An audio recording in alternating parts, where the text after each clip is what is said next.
The social contract is an agreement between state and individual. Individuals forfeit a certain amount of freedoms in exchange for protection of the freedoms in which they have left. It addresses the question of how much authority the state holds. Not all individuals fall within this agreement.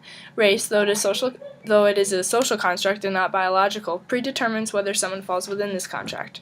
Because race, to some extent, determines the way in which society sees an individual, it decides who will be protected.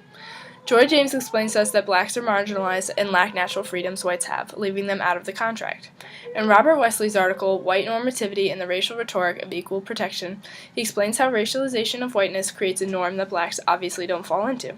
This means that white is personified as the ideal identity. Bickford's essay on social barriers shows how blacks have been marginalized from society due to this racialization of whiteness. Minorities are essentially barricaded from the supposed norm.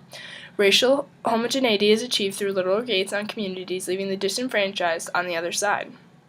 Naomi Sack furthers this point by explaining the difference between identity and identification. Identification refers to how others see us. Due to the history of African Americans, their identification is wrapped up in their oppression. Sack explains that oppression limits agency, which limits the liberties of those who are oppressed. This means African Americans cannot achieve an identity and are thus left under the identification put upon them by society, leaving them unprotected and out of the social contract. Existentialism stresses the importance of personal experience and sees individuals as free agents.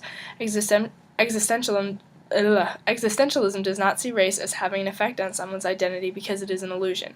Existentialists also believe that everyone has a personal identity and a social identity. Those who are racially fashioned have an oppressive social identity that indicates their race is making them lesser than and leaves them out of the social contract. Zach goes on to explain, however, that those who become raceless detach themselves from their predetermined identifications because race is merely a social construct. If one becomes raceless, they are choosing freedom over identity and become their own free agents, acting upon free will.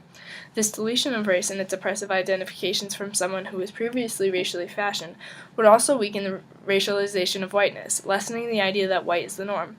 For total equality, the social construct of race must not exist.